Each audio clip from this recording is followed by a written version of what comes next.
बरसात की आड़ में छुपी शैतानी चाल, एक पंडित की हवस जो औरतों की इज्जत निगलती थी।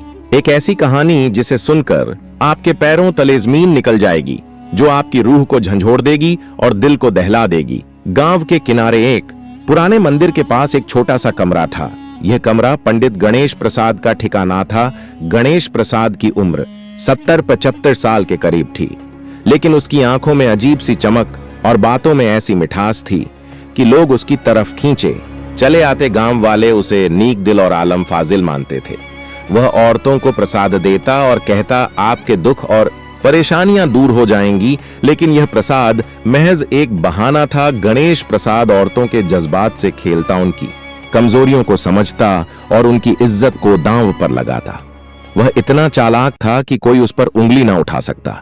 गांव वालों को लगता कि वह एक नीक आदमी है, लेकिन उसके कमरे की 4 दीवारियों के पीछे एक तारीख कहानी छपी थी। इसी गांव महेश नगर में सविता रहती थी। सविता खूबसूरत और ज़हीन थी। उसकी आंखों में मासूमियत और दिल में हिम्मत थी। वह एक गरीब किसान की बेटी थी और उसकी जिंदगी मेहनत और ख्वाबों के बीच गुजरती थी। सविता का दिल विजय पर आ गया था, जो गांव का एक ईमानदार दुकानदार था।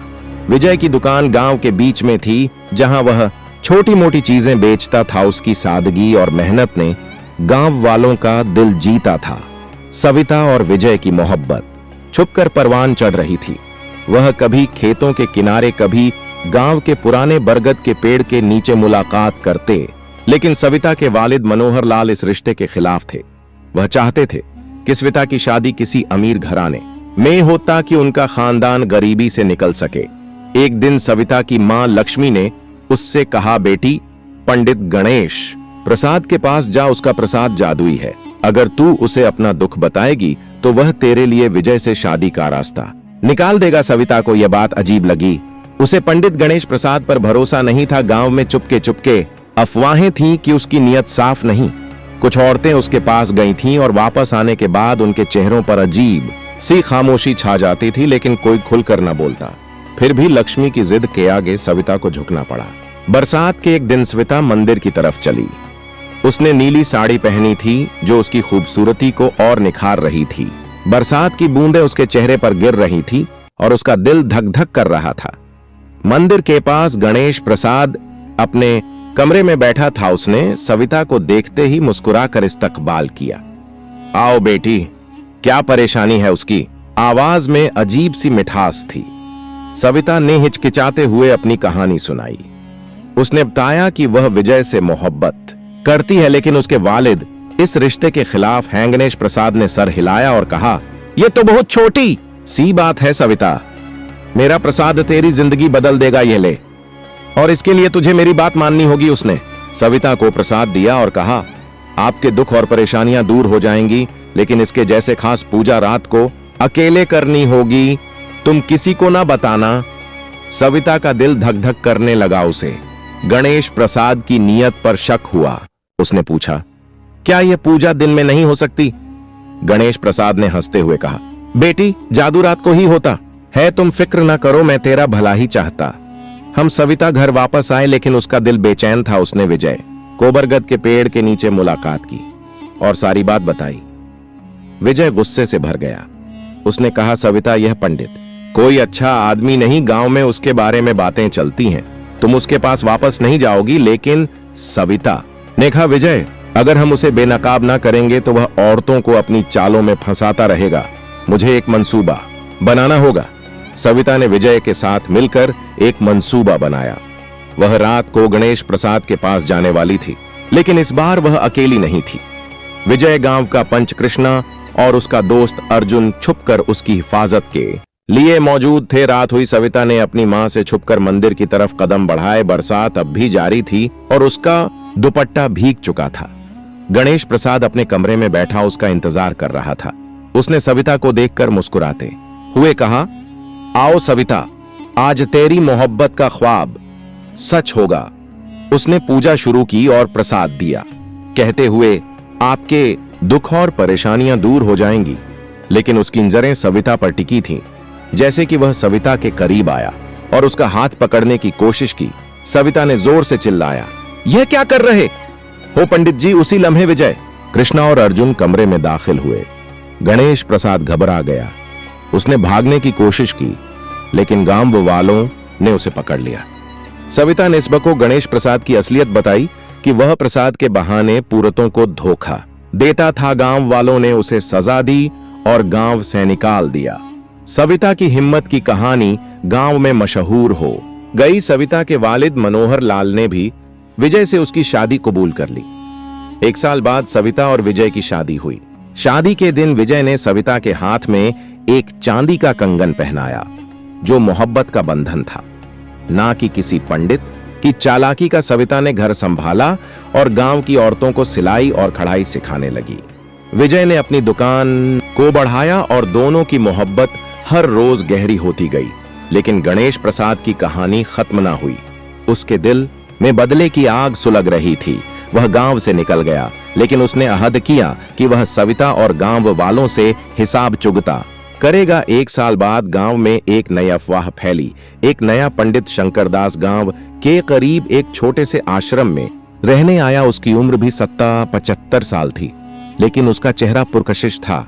वह औरतों को प्रसाद देता और कहता, आपके दुख और परेशानियां दूर हो जाएंगी। गांव की औरतें उसकी तरफ खींची चली गई। सविता को यह सब सुनकर शक हुआ। उसने विजय से कहा, यह शंकरदास कोई नया पंडित नहीं, मुझे लगता है कि यह गणेश प्रसाद की नई चाल है। विजय ने हंसते हुए कहा, सविता, तेरा शक अब हर नए पंडित पर जा पड़ता है, लेकिन ठीक है, हम जांच करेंगे। सविता ने अपनी दोस्त प्रीति को साथ लिया, जो गांव की एक बहादुर और चालाक लड़की थी। प्रीति शंकरदास के आश्रम गई। उसने एक सादी सी साड़ी पहनी और परेशानी का रंग चढ़ाया। शंकरदास से मिलकर उसने कहा, पंडित जी, मुझे अपनी शादी की फिक्र है। मेरा रिश्ता तय हुआ था, लेकिन लड़के वालों ने इनकार कर दिया। क्या आप मेरी मदद कर सकते हैं? शंकरदास ने उसे प्रसाद दिया और कहा, आपके दुख और परेशानियां दूर हो जाएंगी, लेकिन इसके लिए खास पूजा रात को अकेले करनी होगी। प्रीति ने सर हिलाया और सविता को जाकर सारी बात बताई। सविता का शक यकीन में बदल गया। उसने कहा, यह गणेश प्रसाद ही है। उसने नाम बदला, लेकिन चाल वही है। सविता ने विजय, प्रीति और गांव के मुअज्ज लोगों के साथ एक मंसूबा बनाया। वह शंकरदास को पकड़कर पुलिस के हवाले करना चाहती थी। सविता ने अपना रूप बदला, एक पुरानी साड़ी पहनी और चेहरा दुपट्टे से ढांप लिया, ताकि शंकरदास उसे पहचान ना सके। वह आश्रम पहुंची और कहा, पंडित जी, मेरी शादी को 1 साल हो गया, लेकिन मेरा शौहर अब मुझसे प्यार नहीं करता। क्या आप मेरी मदद कर सकते हैं? शंकरदास ने सविता को देखा। उसकी आंखों में वही चमक थी जो गणेश प्रसाद की थी। उसने प्रसाद दिया और कहा, आपके दुख और परेशानियां दूर हो जाएंगी, बस तुझे रात को एक पूजा के लिए अकेले आना होगा। सविता समझ गई कि यह वही पुरानी चाल है। उसने शंकरदास से कहा कि वह रात को आएगी, लेकिन इस बार सविता ने पूरे गांव को अपने मंसूबे में शामिल किया। उसने पंच कृष्णा, विजय के दोस्त अर्जुन और अपने वालिद मनोहर लाल को भी बताया। रात हुई। शंकरदास अपने आश्रम में सविता का इंतजार कर रहा था। जब सविता आई, उसने अपना दुपट्टा हटाया। शंकरदास हैरान रह गया। उसने सविता को पहचान लिया और चिल्लाया, तुम वही लड़की हो जिसने मुझे गांव से निकाला था। सविता ने मुस्कुराते हुए कहा, हाँ, गणेश प्रसाद या अब शंकरदास, कहलवाओ तुम्हारी चालें अब नहीं चलेंगी। उसी लम्हे विजय, कृष्णा, अर्जुन और गांव वाले आश्रम में दाखिल हुए। शंकरदास ने भागने की कोशिश की, लेकिन गांव वालों ने उसे पकड़ लिया। सविता ने सबके सामने कहा, यह वही गणेश प्रसाद है जो नाम बदलकर दोबारा हमारे गांव की औरतों को धोखा देने आया था। गांव वालों ने शंकरदास को पुलिस के हवाले कर दिया। इस बार सबूत इतना पुख्ता था कि वह जेल की सलाखों के पीछे चला गया। सविता की हिम्मत की कहानी एक बार फिर गांव में गूंज उठी। प्रीति ने सविता से कहा, तुम एक आम लड़की नहीं सविता, तुम हम सबके लिए एक मशाल हो। सविता और विजय की मोहब्बत की कहानी मजबूत हो गई। एक रात जब बरसात हो रही थी, विजय ने सविता को अपने घर की छत पर बुलाया। उसने सविता के हाथ में एक चांदी का कंगन दिया। विजय ने कहा, सविता, यह मेरी मोहब्बत का वादा है। तुमने न सिर्फ मेरी जिंदगी बचाई, बल्कि पूरे गांव को एक धोखेबाज से नजात दिलाई। सविता की आंखों में आंसू आ गए। उसने कंगन पहना और विजय के गले लग गई। बरसात कि बूंदों के बीच दोनों ने हमेशा साथ रहने का वादा किया। सविता और विजय की शादी को 3 साल हो गए। उनके 2 बच्चे थे। 3 साल का बेटा अरुण और 1 साल की बेटी रेणु। सविता घर संभालती थी और गांव की औरतों को सिलाई और कढ़ाई सिखाती थी। विजय की दुकान अब गांव की सबसे बड़ी दुकान बन चुकी थी। एक दिन गांव में एक नई हलचल मची। एक नया आदमी आया जो खुद को संत रघुनाथ कहता था। वह गांव से कुछ दूर एक छोटी सी कुटिया में रहता था। उसकी दाढ़ी लंबी थी, चेहरा नूरानी और बातों में शहर था। वह औरतों को प्रसाद देता और कहता, आपके दुख और परेशानियां दूर हो जाएंगी। गांव की औरतें उसकी तरफ दौड़ी। सविता को यह खबर मिली तो उसका दिल बेचैन हो गया। उसने विजय से कहा, यह रघुनाथ कोई नया शख्स नहीं, मुझे लगता है कि यह गणेश प्रसाद की नई चाल है। विजय ने हंसते हुए कहा, सविता, तेरा शक अब हर नए संत पर जा पड़ता है, लेकिन ठीक है, हम जांच करेंगे। सविता ने अपनी भाभी रमा को साथ लिया। रमा गांव की एक बोल्ड औरत थी। रमा रघुनाथ के पास गई। उसने एक परेशान औरत का रूप धारा और कहा, संत जी, मेरे घर में कलह हो रही है, क्या आप मेरी मदद कर सकते हैं? रघुनाथ ने उसे प्रसाद दिया और कहा, आपके दुख और परेशानियां दूर हो जाएंगी, लेकिन इसके लिए एक पूजा रात को अकेले करनी होगी। रमा ने सर हिलाया और सविता को जाकर सारी बात बताई। सविता का शक यकीन में बदल गया। उसने कहा, यह गणेश प्रसाद की तीसरी चाल है। वह बार बार नाम बदलकर हमें धोखा देने की कोशिश कर रहा है। सविता ने गांव के जवानों, अपने भाई कृष्णा और विजय के दोस्त अर्जुन को शामिल किया। वह रघुनाथ से खुलेआम मिलने गई और कहा, संत जी, मैं सविता हूं, आपका प्रसाद गांव में बहुत मशहूर है, क्या आप मेरी भाभी की पूजा कर सकते हैं? रघुनाथ सविता को देखकर घबरा गया। उसने खुद को संभालते हुए कहा, हां बेटी, जरूर। सविता ने कहा, लेकिन पूजा सबके सामने होगी। दिन में रघुनाथ ने हिचकिचाते हुए हामी भरी। सविता ने गांव वालों को जमा किया।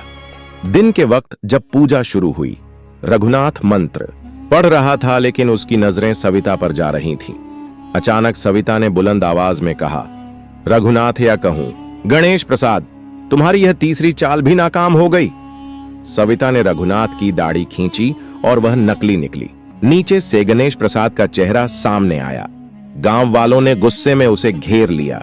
गणेश प्रसाद ने माफी मांगने की कोशिश की, लेकिन सविता ने कहा, तुमने बार बार हमारे गांव की इज्जत से खेलने की कोशिश की, अब तुम्हें ऐसी सजा मिलेगी कि तुम कभी वापस ना आओ। गणेश प्रसाद को पुलिस के हवाले किया गया और उसे सख्त सजा मिली। सविता की हिम्मत की कहानी पूरे इलाके में फैल गई। गांव की औरतें अब किसी के बहानों में ना आती थी। वह सविता से सीख चुकी थी कि अपनी इज्जत और दिल की हिफाजत खुद करनी होती है। सविता और विजय की मोहब्बत की कहानी एक अजीम दास्तान बन गई। एक रात जब बरसात हो रही थी, विजय ने सविता को घर की छत पर बुलाया। उसने सविता को एक चांदी का कंगन दिया। सविता, तुमने ना सिर्फ मेरी जिंदगी बनाई, बल्कि पूरे गांव को बचाया। यह मेरी मोहब्बत का वादा है। सविता की आंखों में आंसू आ गए। वह विजय के गले लगी और बरसात में दोनों ने हमेशा साथ रहने का वादा किया। सविता की कहानी एक सबका बन गई। गांव की औरतें सीख कहीं कि कोई प्रसाद उनकी किस्मत नहीं बदल सकता। असला जादू उनके अपने दिल की हिम्मत और अक्ल में था। और सविता, वह विजय के साथ अपनी मोहब्बत की दुनिया में खुश थी, जहां कोई जाली प्रसाद नहीं, सिर्फ सच्ची मोहब्बत का बंधन।